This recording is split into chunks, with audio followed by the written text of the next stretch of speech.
Bueno, vamos a leer y comentar como última plática un fragmento maravilloso de San Pablo, la segunda carta a los Corintios, capítulo 5 y capítulo 6, más precisamente desde el 5:17 hasta el 6:11. Famoso pasaje, muy estudiado por los teólogos de la gloria, son páginas importantes para el tema de la gloria, y también en nuestro librito del Papa, para el tema de las bienaventuranzas. Veo una cosa muy parecida a las bienaventuranzas en esta página de San Pablo, sobre todo al final de este fragmento que mencioné. Las bienaventuranzas tienen un componente de tristeza. Bienaventurados los que lloran, bienaventurados los perseguidos. Y nos abren al tema de la tristeza según Dios. Muy importante en Tomás de Aquino distinguir tristeza secundum Deum y tristeza de este mundo. Las dos las trata el Papa en su libro. Vamos a comenzar con esa referencia.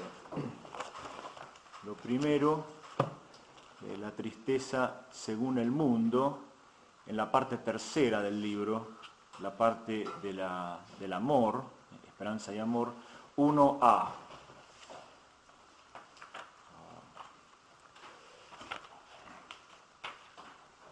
Se trata de, antes de considerar el amor, los enemigos del amor. Y ahí tenemos la tristeza según el mundo.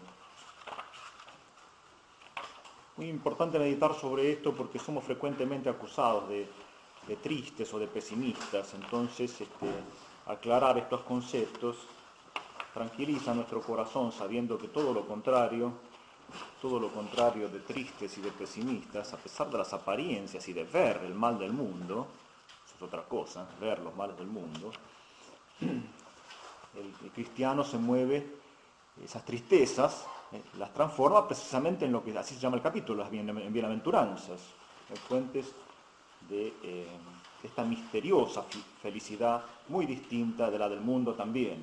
Son distintas las tristezas, son distintas las felicidades. 1a. El título en la página 75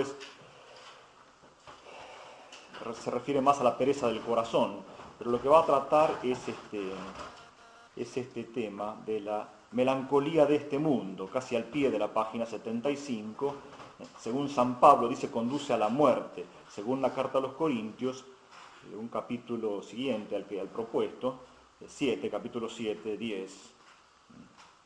¿Qué es esto de la misteriosa melancolía de este mundo? Dice el Papa. No hace mucho esto era poco comprendido, ¿no? Se daba a entender, la última línea de la página 75, se daba a entender que los hijos de este mundo fueran mucho más alegres que los creyentes. Los creyentes, atormentados por escrúpulos de conciencia, parecían excluidos de los placeres. Miraban un poco envidiosos a los no creyentes, a quienes les parecía más abierto, sin miedo, el jardín paradisíaco de la felicidad terrena. El gran éxodo de la Iglesia, nosotros vemos los males del mundo, el gran éxodo de la Iglesia ha tenido ciertamente este fundamento. Se quería ser libre de pesados de límites. Todo parecía prohibido. Para muchos cristianos de la Edad Moderna, esto de Neuzeit, el yugo de Cristo no parecía ligero, lo sentían pesado. Acusaban a la Iglesia de proponerlo así y de que fuera así. Hoy, punto y aparte en la página 76, ya se han experimentado hasta la saciedad las promesas de libertad ilimitada y empezamos a comprender de nuevo la expresión melancolía de este mundo, la tristeza de este mundo. Las alegrías prohibidas pierden su esplendor. Deben ser siempre aumentadas y finalmente aparecen insípidas, limitadas, y la llama del hambre de lo infinito siempre está encendida. Entonces en los jóvenes se observa, al final de la página 76, una extraña amargura, un conformismo una inercia bastante lejana del empuje juvenil hacia lo desconocido. La raíz más profunda de esta tristeza es la falta de una gran esperanza, la imposibilidad de alcanzar el gran amor. Se juega con la muerte, página 77, el juego cruel de la violencia, excitantes falsos para crear una apariencia de satisfacción. Se parece al juego con la muerte en Génesis 3.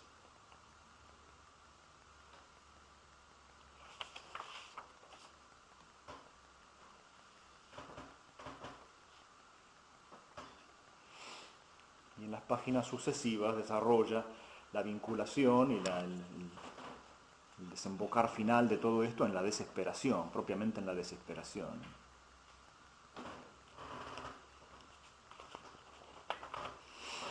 Dejémoslo ahí y veamos un poquito la bienaventuranza. Eso está al final del capítulo 2, el capítulo de la esperanza, el capítulo central del libro, fe, esperanza y caridad. Tiene al final de este apartado segundo 3 contemplaciones bíblicas magistrales, ¿no? Ya digo, es un grande como intérprete de la Sagrada Escritura. Entonces, primero Jeremías, después el Apocalipsis y por último el Sermón de la Montaña, donde hace especialmente paralelos con el apóstol San Pablo, página 61, el Sermón de la Montaña, visto a la luz de San Pablo.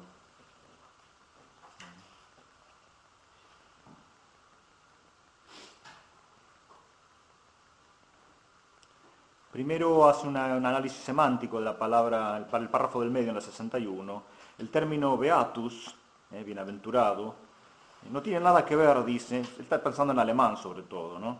Tiene poco que ver con feliz o bien. El que sufre, bienaventurados los que sufren, no se siente bien. Para resaltar totalmente la paradoja habría que decir felices y no felices. En algo son felices y en algo están sufriendo. ¿Qué tipo de extraña felicidad es esta? Del corazón del Evangelio, del capítulo de las bienaventuranzas, Mateo 5.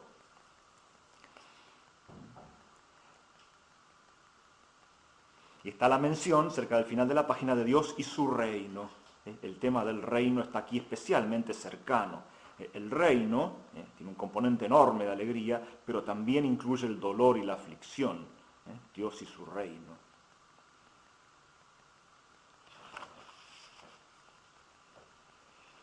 Página 62, punto y aparte, paradojas de las bienaventuranzas, se refleja exactamente, el tema que acaba de tratar, en la paradoja de Jeremías y en la visión de la historia que hace el Apocalipsis. Y en el centro de la misma página 62, las bienaventuranzas nos dicen, si vivís como cristianos, os encontraréis siempre ante esta tensión paradójica.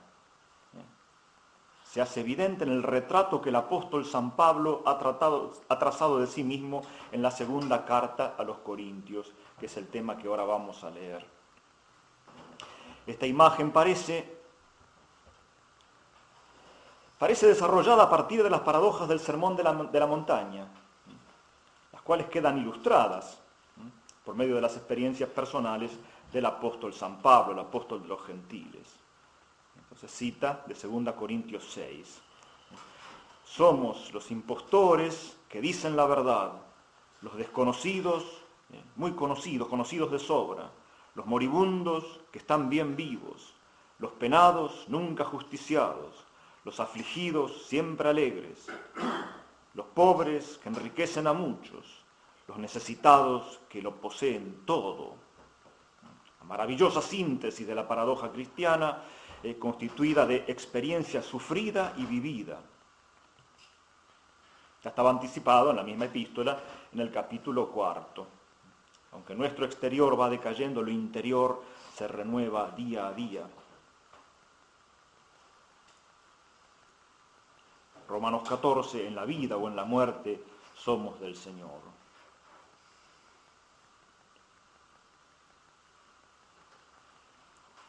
Es la unión con Cristo, arriba en la página 63, la que es fuente permanente de renovación y de alegría,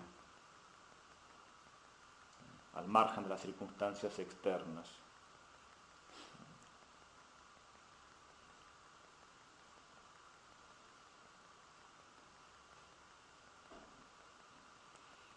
Luego va a proponer, página 63, 64, etc., va a proponer que las bienaventuranzas son como la experiencia de Jeremías y son como la experiencia de nuestro Salvador. No son tanto un decálogo, dice las bienaventuranzas. Punto seguido en la mitad de la página 63. Las bienaventuranzas no son, como a veces se malinterpretan, un reflejo que resuma hábitos cristianos, una especie de decálogo del Nuevo Testamento, sino que supone una representación de la única paradoja cristiana. Son variaciones, según la diversidad de los destinos del hombre, del ámbito donde se mueve, variantes del mismo cristianismo, del mismo Cristo, y entonces va a proyectar sobre Cristo. Va a proyectar las 8 bienaventuranzas sobre Cristo y ahí va a tomar un esplendor, obviamente cristológico, de enorme potencia, ¿no? Cristo es el pobre de espíritu, Cristo es el que llora, Cristo es el que tiene hambre y sed de justicia, ¿no? Siguiendo con todas, hasta Cristo el perseguido, en el sentido de llevado a la muerte incluso. Los moribundos que están bien vivos, página ya 66, una nueva cita de 2 Corintios 6. Entonces también así aclara la misteriosa frase, sed perfectos como vuestro Padre es perfecto, página 67, las últimas líneas antes de la nota. No es la perfección pelagiana, del que ya excluyó todo pecado y exhibe credenciales de mérito, sino que ven las 8 bienaventuranzas, 7 u 8, depende de cómo se... típico juego de números antiguos, ve Cristo en todas ellas y se configura con Cristo, y esa es la perfección del Padre que está en los cielos. Y esa es la perfección del Hijo y del Padre. Somos suyos, eso sí podemos hacer. La perfección del Sermón de la Montaña es paradójica, es tan exigente que si intentáramos practicarla al modo pelagiano, solamente causaría depresión y tristeza en nosotros, porque parece imposible. El enorme Sermón de la Montaña ya, no solo las bienaventuranzas. Pero, ahí está arriba todo en la página 68, nosotros solos no podemos, pero podemos seguirle a Él, eso sí podemos, adherirnos a Él, por ejemplo en la oración en el templo del mundo y en la oración junto al Santísimo, adherirnos a Él, ser suyos, declararles, ¿no?, la pertenencia, y entonces, convertidos en miembros, se aplica a nosotros la perfección de Cristo en sus bienaventuranzas, todas las variantes de Cristo, descritas en las bienaventuranzas, y también una que simple cita el Papa, ¿no?, la frase del padre al hijo mayor, en la parábola del hijo pródigo, todo lo mío es tuyo, todo lo mío es tuyo, que también está en el sermón de despedida de Cristo, ¿no? Todo os lo he dado a conocer, todo.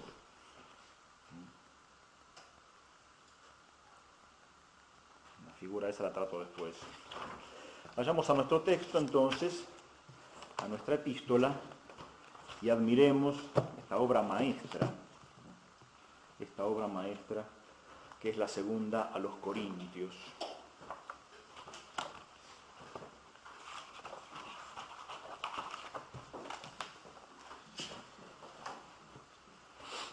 ¿Listo? Tenemos esto. ¿Dónde anda? Los papeles, ¿no?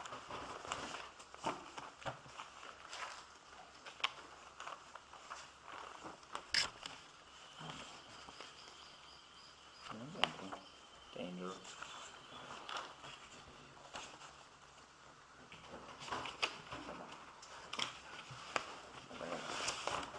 Machete, mataburros. Sí. Segunda Corintios, capítulo 5. Comienzo a leer con deliberada intención, con marca de contenido, el 17, nova creatura, que ni ectisis, nueva criatura. Son especie también de paradigmas paulinos. Nova creatura vetera transierunt.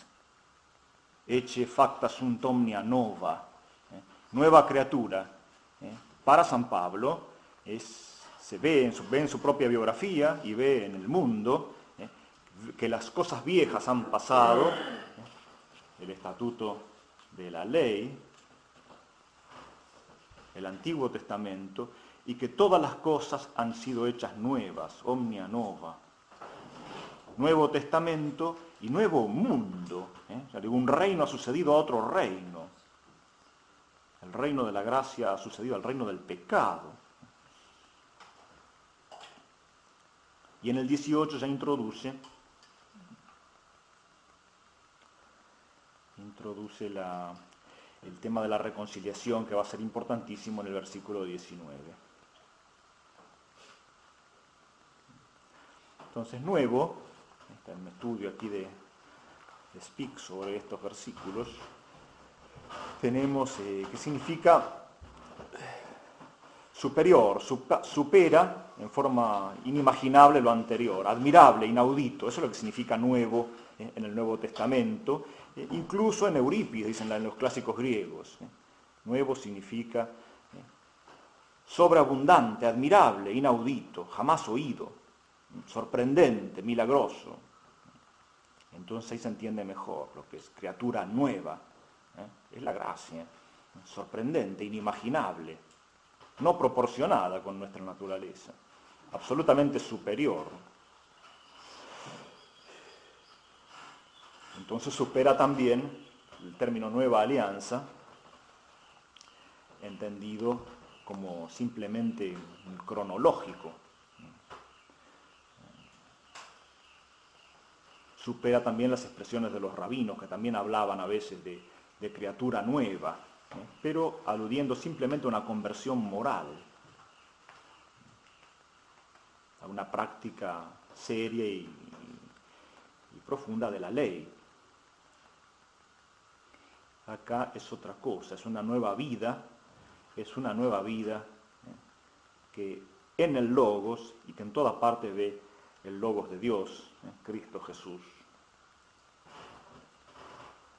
Vayamos ahora a esta palabra reconciliación. Está muchas veces, cuando una cosa aparece 2 veces o 3, ya es mucho énfasis en la Sagrada Escritura. Cuando aparece muchas veces, hay que estudiarlo, sí o sí, indefectiblemente. Versículo 18. Nos reconcilió a Él por Cristo y nos dio el ministerio de la reconciliación. 2. Porque Dios estaba en Cristo reconciliando el mundo consigo, mundum reconciliam sibi, no imputándole los delitos, y puso en nosotros el verbum reconciliationis. Entonces es tremendo, este tema es el mensaje de esta página.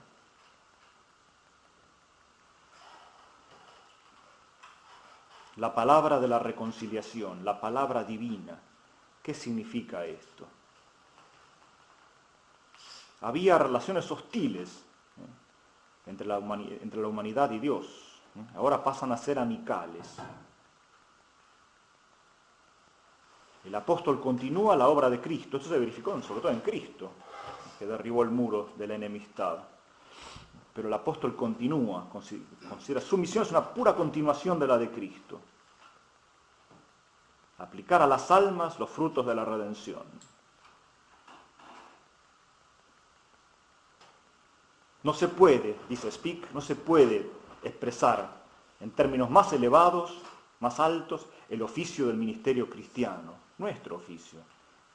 La proclamación de la gracia redentora de Dios en su Hijo, reconciliando al mundo, transformándolo de mundo hostil, asesino del Mesías, en mundo que vive en el corazón del Mesías, en el corazón de los apóstoles. Añade luego la palabra en el versículo 20, somos embajadores, legados. Desempeñamos un legado, dice, por Cristo.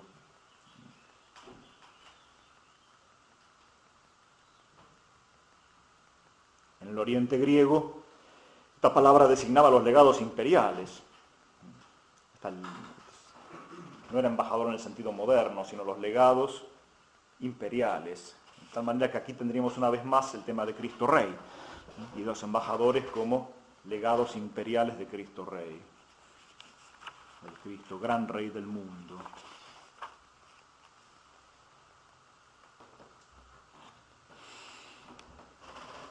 En cuanto a la raíz, reconciliar,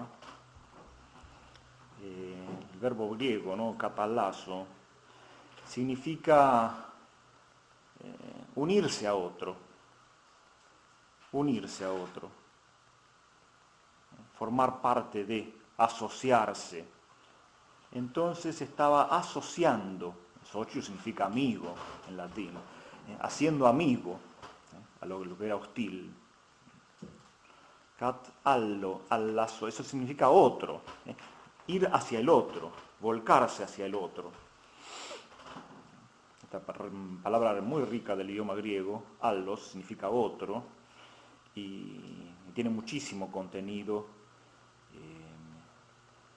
psicológico, antropológico, el descubrimiento de otro, metafísico, el otro que es Dios, y también como clave de interpretación de la Sagrada Escritura, es muy importante. De este allos viene la palabra alegoría también, ¿no? La búsqueda de otro en el sentido profundo de la Escritura, el otro sentido, el profundo, y el otro que es el Mesías, en el sentido mesiánico. Eso es lo que significa alegoría en el mundo antiguo. Está totalmente degradada. Para nosotros, cuando decimos que algo es alegórico, estamos diciendo prácticamente que no existe, que no significa nada. Eso es lo que más o menos entendemos nosotros y sobre todo la gente incrédula, ¿no? La gente escéptica, que el sentido alegórico es muy despreciativo. En griego, simplemente por la comprensión de la palabra, allos, otro, agoreu es predicar, ¿no? Alegoría, es predico otro, algo más profundo, algo más importante. Y predico sobre todo el otro con mayúsculas, que es el Mesías que viene, en la letra. Acá también tenemos al lazo, o sea, cat al lazo es unirse a otro. Se dice, pone a nota Speak, del derecho matrimonial. Cuando los esposos reprenden la vida común, se reconcilian. Cat al lazo. Se une uno al otro. Reconoce, se asocia, forma parte de el otro. Lo contrario sería un pecado de adulterio. Así que es muy apropiado para viejo tema del Antiguo Testamento, obviamente. El matrimonio entre Dios y su criatura, el adulterio del Israel pecador, adúltero. También lo que se predica de la familia, se predica de otros cuerpos intermedios, por ejemplo, de la nación. La nación debe reconciliarse también con su príncipe, con su Dios, con su Cristo, con su Mesías, rey y sacerdote. Entonces, el Mesías, rey y sacerdote, ejerce su dominio sobre el mundo que era hostil y lo transforma en mundo reconciliado, en mundo amigo, en mundo parte de él, parte de Cristo. De ahí viene cristiandad, ¿no? Lo temporal transformado en Cristo, parte de Cristo. Nada escapa a su gobierno, absolutamente nada escapa a su gobierno. Como nada escapa a la providencia, se dice en el Tratado de la Providencia, cuestión 22, nada escapa a la prudencia gubernativa divina, nada escapa al influjo divino, en la cuestión siguiente, la predestinación, nada está fuera de la predestinación, de esa moción divina, nada está fuera de este gobierno, de este influjo vivificante de Cristo Rey. Ahí está. Y a continuación esa frase tan provocativa, al que no conoció pecado, versículo 21, lo hizo por nosotros pecado, para que nosotros fuéramos hechos justicia de Dios en él. Es una de las más brillantes frases de San Pablo, probablemente una que condensa todas sus epístolas, ¿no? Llevadas al lenguaje más extremo. Muy extremista San Pablo. Al que no había conocido pecado, lo hizo por nosotros pecado, para que nosotros fuéramos hechos justicia. Aquí resuelve nuestro drama, nuestra angustia moral, nuestra angustia frente al pecado. Se consigue mucho más que en los exámenes de conciencia superficiales, se consigue mucho más examinándonos junto al lugar de la oración, junto al sacramento de la reconciliación, examinándonos en la contemplación de Cristo en la cruz, crucificado, hecho pecado, y la justicia de Él que baja a mí, y yo incorporándome a Él entro en su justicia. Eso santifica mucho más que hacer rutinarias listas de pecados pequeños, en que el fondo no suscitan tanto el amor, ¿no? como la contemplación de la cruz y la instauración de la justicia en el mundo por la cruz.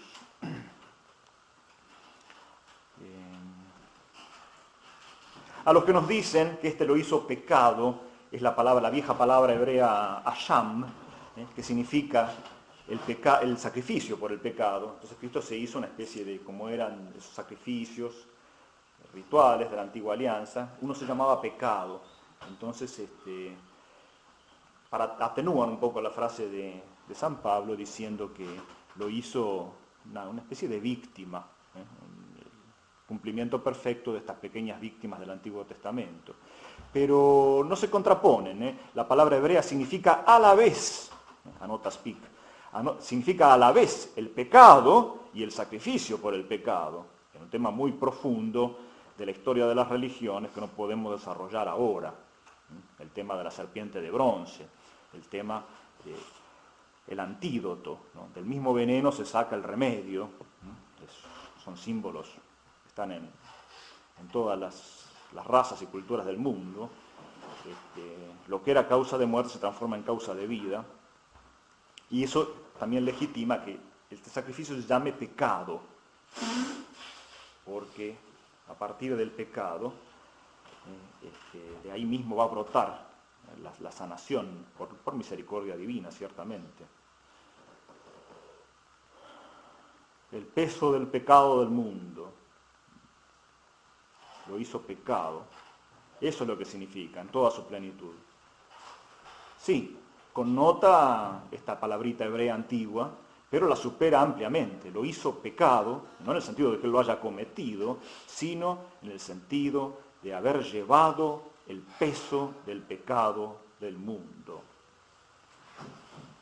Eso es lo más tremendo, lo más grande de la cruz, haber llevado el peso del pecado del mundo. Mucho más doloroso que los clavos, que el peso de la madera y que la frente y la cabeza perforada por las espinas. Mucho más doloroso es llevar el peso de todo el pecado del mundo. Entonces vale la pena la expresión, la paradoja audaz, que dice que lo hizo pecado.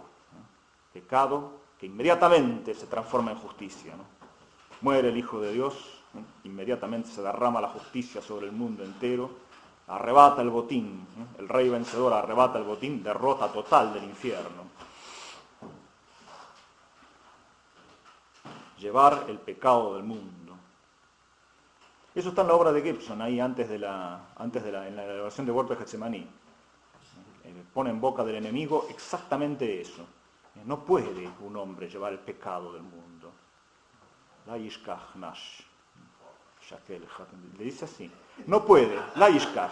No puede, no hay. Light significa no hay, no existe. Esa es la última frase, cada vez más cortito lo hace. No puede, no puede, no hay. Tremendo. Tremendo la desolación que ofrece ese discurso, la impotencia radical que deprime y anula la obra del Redentor. Eso es lo que propone el enemigo. No se puede, no hay.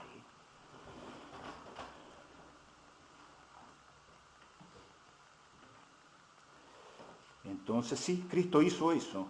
Hizo eso exactamente.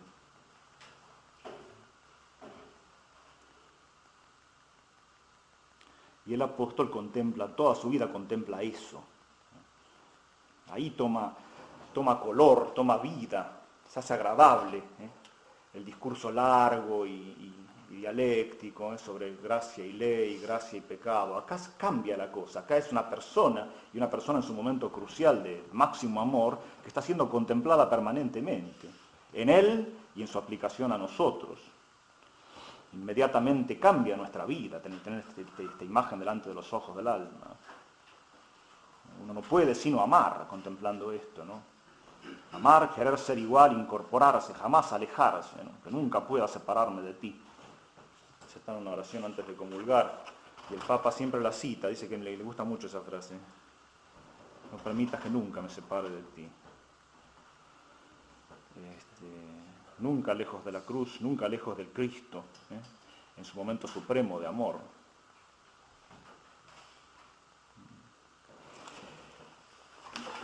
Vamos a concluir con un poquito ya del capítulo 6, para ver sobre el texto inspirado, sobre la palabra de Dios, lo que acabamos de leer en el retiro Fe, Esperanza y Caridad. Tenemos aquí entonces la cita del Antiguo Testamento, el tiempo propicio, el tiempo de la salvación, capítulo 6 ya, en el versículo 2. En el tiempo aceptable, en el día de la salvación, que ha ayudado, verbo mesiánico ese, adiutor, ven en mi auxilio, eso es en la exégesis ya del Antiguo Testamento, avanzada la contemplación de los maestros, es mesiánico. Ezra significa auxilio, es el nombre del sabio, del patriarca Esdras, y también es un nombre mesiánico. Ahí está, te he auxiliado, es la obra del Mesías. Entonces, ahora es el tiempo aceptable, ahora es el día de la salvación. Acá hay una nota larga, fabulosa, sobre esta frase de San Pablo, citando el Antiguo Testamento. Entonces nos dice el padre Spik, dice una cosa maravillosa, en el tiempo de la complacencia, pero lo pone en griego, lo pone en hebreo, aceptable, recibido por Dios, favorecido, tiempo propicio, tiempo de la redención, tiempo de la justicia. Hay dos edades en la historia del mundo, dice. Hay para San Pablo dos edades en la historia del mundo. El tiempo de la desgracia y de la perdición, a pesar de las promesas de la ley, es tiempo de pecado y de muerte, y el tiempo de la misericordia y de la salvación. Es el tiempo de la salvación en el sentido mesiánico, el periodo mesiánico que debe concluirse con la segunda venida de Cristo. El tiempo de Cristo Rey, en primera venida y en segunda venida. Por un punto seguido, los predicadores podrían hacer uso de este texto aplicándolo en el curso de un retiro, en la víspera de una conversión o para decidir una vocación. He aquí el tiempo aceptable, he aquí el día de la salvación. Precioso,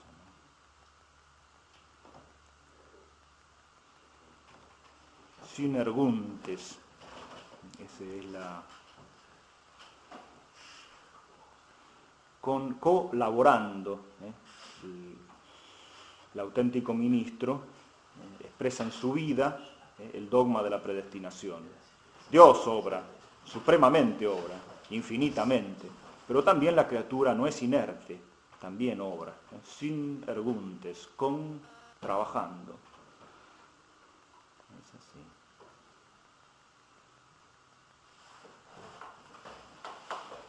Y entonces aquí tenemos una lista de tribulaciones que desarrolla el tema de las bienaventuranzas. Ministros de Dios, en el versículo 4, mucha paciencia, tribulaciones, necesidades, angustias, llagas, golpes, ¿no? Cárceles, sediciones, en el sentido antiguo de la palabra, ¿no? subversión sería, ¿no? Revolución, en sufrimientos, en vigilias, en ayunos. Entonces se transforman en virtudes, en castidad, en ciencia, en longanimidad, la larga paciencia, en suavidad, en Espíritu Santo, en caridad no fingida, en el verbo de la verdad. Por las armas de justicia, a la derecha y a la izquierda. Hay una nota que dice, parece que son las armas ofensivas y defensivas. La de la derecha es la espada que ataca, el otro el escudo que defiende. Ofensivas y defensivas. Está equipado como un gladiador, digamos, el ministro de Dios. Contra las llamadas por San Pablo mismo las armas de iniquidad, Romanos 6, las armas carnales, en 2 Corintios 10. Es frecuente el vocabulario en San Pablo. Y acá lo que acabamos de, como comenzamos nuestra charla, con lo que es parecido a un desarrollo de las bienaventuranzas, ¿no? Por la gloria y por lo innoble, por la infamia, la no fama, la difamación y la buena fama. Como seductores y sin embargo veraces. Esto lo aplica a Cristo, ¿eh? Todo lo que se dice de Cristo se dice también de San Pablo. Y pone ahí Mateo 27 y en Juan 7, acusaron a Cristo de seductor. Es un seductor que engaña a los hombres. Y él sin embargo dice la verdad. Dicit veritas, ¿no? Seductores y sin embargo veraces. Desconocidos y conocidos. Moribundos y aquí que vivimos, castigados, pero no muertos, mortificados, hechos muertos, como tristes, pero siempre gozando, como carentes, y en cambio a muchos enriqueciendo, como nada teniendo, como los que no tienen nada, y los que poseen todo, omnia possidentes. Maravilloso, esa es la frase final, que el lenguaje humano se esfuerza, le es difícil, ¿no? Se esfuerza por contemplar las bienaventuranzas y aplicarlas a la vida del apóstol, ¿no? A la vida del ministro de Dios.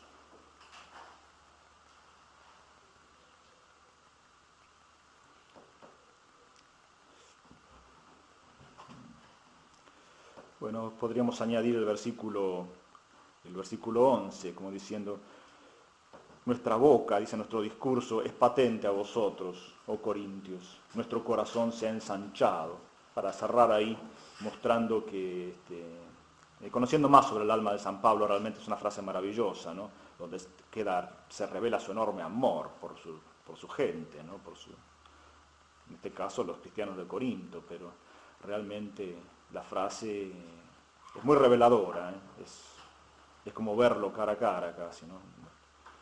Nuestro rostro, nuestra boca, nuestro discurso es patente a vosotros, Corintios. Oh Corintios, ya solo el hecho de llamarlos así, la forma antigua de los discursos, ¿no? Nuestro corazón se ha ensanchado. Y eso que ha tocado temas muy tristes, ¿no? Y que va a seguir tratando en la misma epístola, pero ya para él son fuente de alegría, son fuente de gozo. Es así.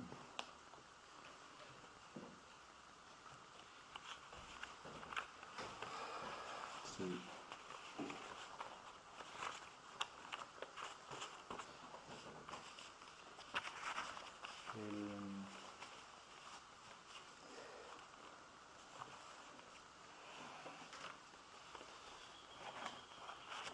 Tenemos también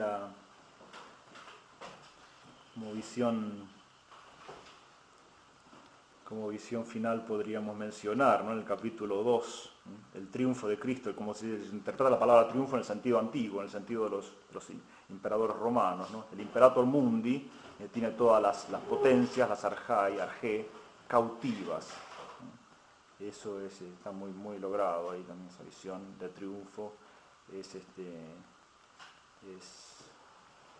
muy aguda, realmente captó lo que es Cristo, y lo que es Cristo, cómo vence Cristo, cómo triunfa, cómo reina Cristo, y lo está aplicando también a su propio futuro martirio, ¿no? Vive en la expectación del martirio. Ese es verdaderamente el triunfo que derrota a estos principados, a estas potencias, más las derrota y las toma cautivas.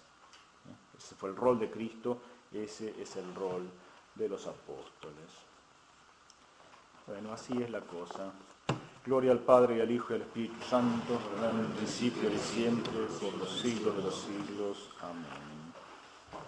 Ahí está. Entonces acá les traje la cuestión 110, que es la segunda, ¿no? Al final, está terminando la prima secunda, ¿no? El Tratado de la Gracia. Cada uno de los artículos es digno de ser leído, pero así como despedida leo el cuarto. El artículo cuarto, la cuestión 110, sobre la gracia, la esencia de la gracia es la cuestión entera. El artículo si la gracia está en la esencia del alma como sujeto, o en las potencias, que es el discurso de los místicos, ¿no? Está más allá de las potencias en la esencia del alma, ¿no? Y Tomás de Aquino dice exactamente lo mismo, ¿no?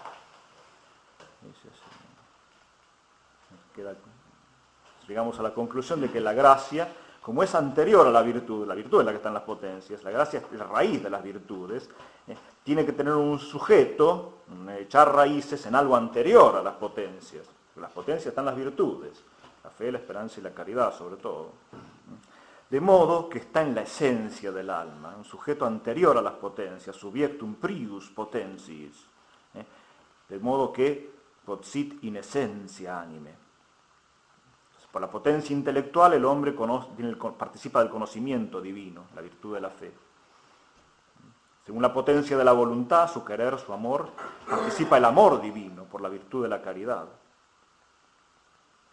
Por la naturaleza del alma, ahí se nos escapa ya, lo vemos, no es que somos nominalistas, tocamos la esencia, llegamos, sabemos que existe y es una certeza de nuestra inteligencia, por la naturaleza del alma, pero está más allá de nuestros actos. Por el solo hecho de ser, por la naturaleza del alma, participamos, según semejanza, la naturaleza divina, por una cierta regeneración o recreación.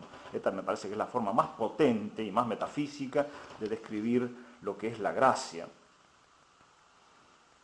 Sería un muy pertinente comentario a la frase de la Secunda Petri, ¿no? De la partícipe de la naturaleza divina. Entonces, por la potencia intelectual, participamos en la inteligencia divina, por la fe.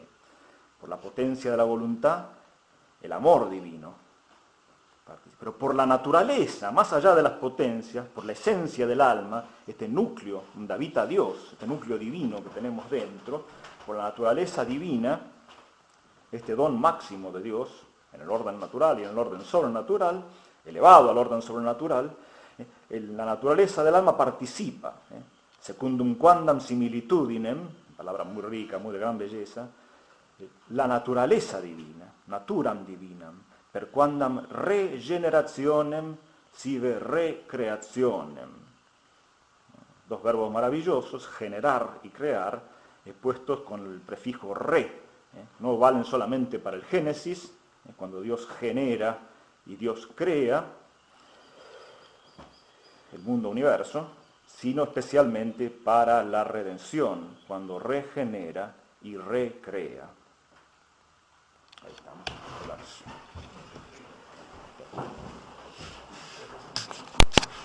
Una preguntita. Cuando habla de Mateo de las Bienaventuranzas, la palabra que usa en beatitud o en latín, en griego, Sí, ¿cuál es? Macarios, Macari el plural, ¿no? Macari pensuntes, los que se lamentan, los que lloran. Macarios, muy importante palabra, es un nombre propio en el mundo griego, ¿no? Y reflejan dos palabras hebreas de origen, ¿no? Macarios es como decir la bendición, no solamente en el ámbito sacral del templo, ahí se utilizaría más bendito. Dios bendice en el templo, en el ámbito sacro, y se usa la palabra baruch, que significa bendito, eulogetos en griego, benedictus en latín. Pero no solamente bendice en el templo, Del templo parte la bendición a toda la tierra santa. Y ese ya es el orden sapiencial, ya los sabios de Dios, los temerosos de Dios que llenan la tierra. Y ahí entonces se utiliza más la palabra, más que Baruch, se utiliza en hebreo Asheré, Asherim, se utiliza en griego Makarios, Makari, y en latín Beati. Es una palabra muy sapiencial, es la bendición divina traducida al ámbito sapiencial. Por eso está ahí en ese capítulo de San Mateo como clave de una sabiduría de la vida. Santo Tomás, cuando analiza el Tratado de la Bienaventuranza, dice estrictamente bienaventurado son los del cielo. Se usa, esa misma palabra sí. Se usa para los que están en la contemplación de la visión beatífica. Sí, la máxima sapiencia. Se refiere a ambos de un modo análogo, ¿no? Debe ser. Ambos sí, simultáneamente. Sí. Seguramente. ¿Pero corresponde esa exégesis según el término griego? O sea, el máximo, la palabra Macarios, sí, también ¿se puede aplicar a los bienaventurados del cielo? Sí, se debe aplicar, sí. Macariotis es el adjetivo, ¿no? La bienaventuranza. Macariotis es el nombre de este capítulo del Evangelio y es también la bienaventuranza eterna, claro que sí. Claro que sí. Y en hebreo también significa lo mismo, significa las postrimerías. Bienaventuradas postrimerías, termina bien, esto tiene final glorioso. Y entonces lo que era un germen en esta tierra, la primera bendición en un ámbito restringido, invade toda la tierra y se consuma en cielos nuevos y tierra nueva. Se entiende más bien un orden sobrenatural, porque uno dice, a veces se produce bienaventurado y a veces feliz. No puede entenderse un orden natural. A ver, el término divino hace referencia a algo, algo que viene de Dios, como algo donado, algo sobrenatural. Sí. Por ahí va. ¿Hay relación algo esencialmente sobrenatural en el concepto, en la palabra griega y probablemente la hebrea de donde venga? ¿O puede aplicarse al orden natural también? Yo creo que eso se aplica a los dos. Que se aplica a los dos. Y eso es característico de todos los libros sapienciales. Desde los Salmos hasta el libro de Sabiduría, Proverbios, todos esos. A veces hablan de cosas muy naturales, ¿no? El buen hijo complace a su padre, el hijo malo disgusta a su madre, cosas muy de la vida cotidiana, pero son tomadas inmediatamente como símbolos visibles e inmediatos de algo superior, del orden sobrenatural, ¿no? Siempre es así. Salmo 1 comienza con la palabra esa, Beatus vir, bienaventurado el varón, que no marcha por los impíos, sino que la ley del Señor. Ese es el título sapiencial de todo el libro de los Salmos, y ciertamente felicidad natural y sobrenatural, máximo. Máximo. Creo que el número 1 es sobrenatural, porque no los impíos, y el otro la Torá del Señor. La Torá es revelación, no es sobrenatural. Día y noche medita la ley del Señor, la revelación divina. Pero incluye lo natural también, sí, incluye. Pasa que feliz, acá el Papa se expresó un poco en contra, porque observa que es una felicidad superior, la felicidad del sabio, que no excluye el dolor, no es la felicidad del mundo, incluye el dolor, llora, tiene hambre, sed, perseguido, y sin embargo es feliz, una felicidad superior. Entonces él que puede ser compatible con esa otra capa, el otro nivel de la... Él juega sobre todo con esa palabra alemana, selig, que así se llama las bienaventuranzas en alemán, y es también es la de los bienaventurados, ¿no? Cuando alguien es beatificado se lo llama así selig, y después heilig, santo. Y entonces descarta él la palabra glücklich, que es el afortunado en la tierra, el feliz de la tierra. Eso es lo que quiere un poco sí, por lo menos decir cuando Dios lo da, pero a veces no lo da.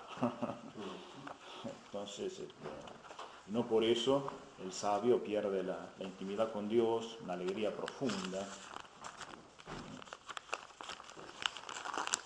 Todos los bienes materiales son bien catalogados en el Antiguo Testamento. Dios promete muchas veces bienes materiales, pero siempre como símbolo de los eternos. La tierra que manda leche y miel no son símbolos puramente materiales. Hay bendición material. De verdad hay leche y miel, y hay ganado, y hay un paterfamilias y un clan que viven en la felicidad. Pero es inmediato, tiene un significado para ellos, sobre todo, que captaban tan bien los símbolos.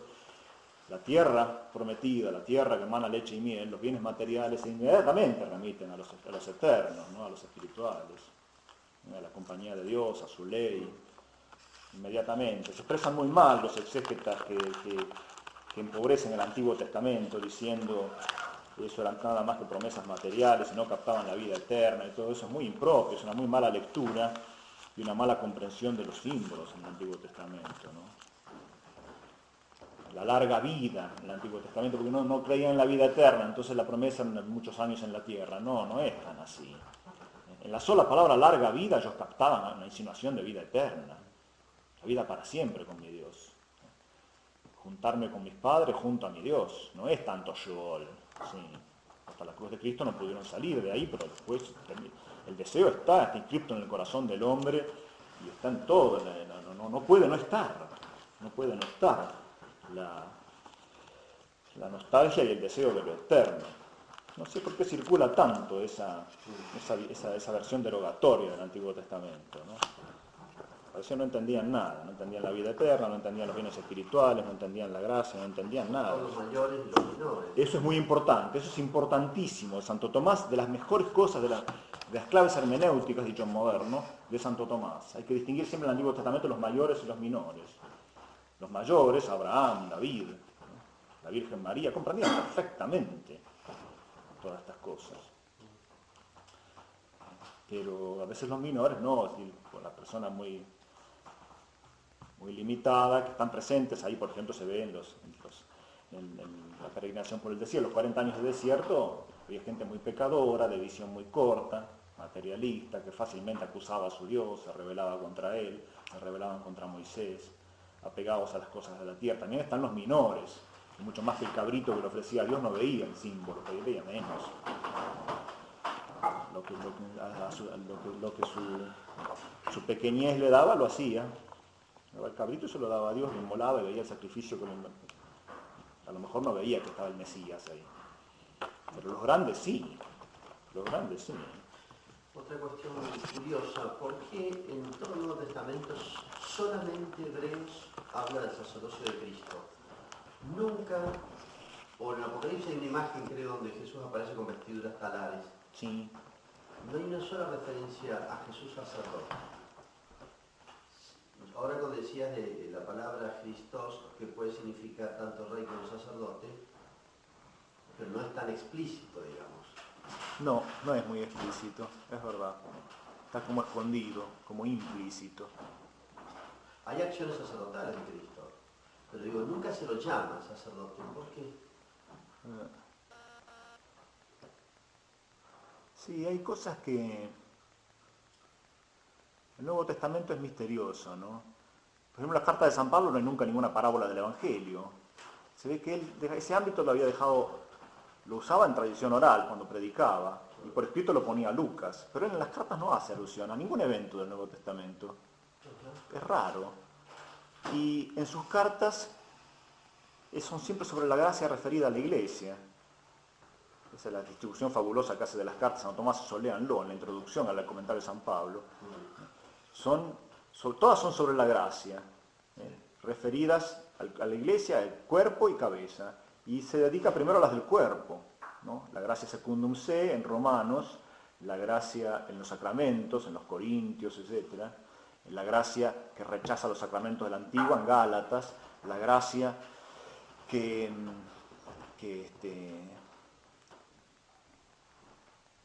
hace plegaria mística, ¿no? En Efesios. La contemplación pura del cuerpo de Cristo, el cuerpo místico, ¿no? Sería eso, ¿no? En Efesios y en Colosenses. Y la gracia respecto a personas singulares, Timoteo y Tito, cabezas de iglesias. Y faltaba el trato de la gracia en la cabeza. Y eso fue Hebreos.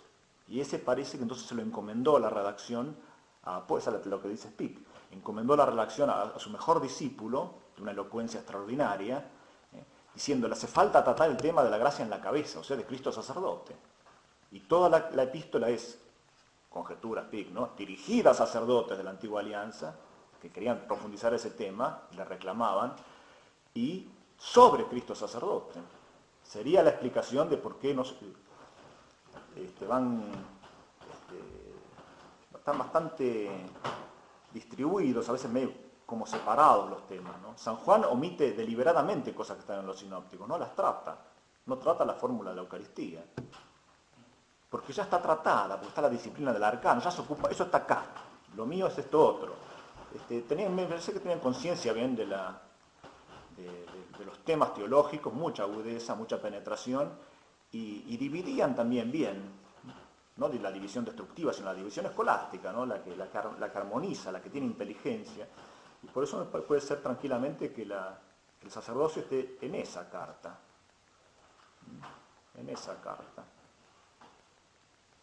y los demás en forma implícita. Esa es otra clave muy buena de Santo Tomás para leer. Lo que acá está en forma espiritual, o implícita o insinuado, en otra parte de la Biblia está en forma explícita, en sentido literal. Eso es muy bueno para el exégeta. Yo quiero establecer sentidos espirituales en esto, me fijo dónde está el sentido literal. Entonces se van iluminando las cosas con muchísima certeza, argumenta realmente con ciencia teológica. No, yo diría eso. Que,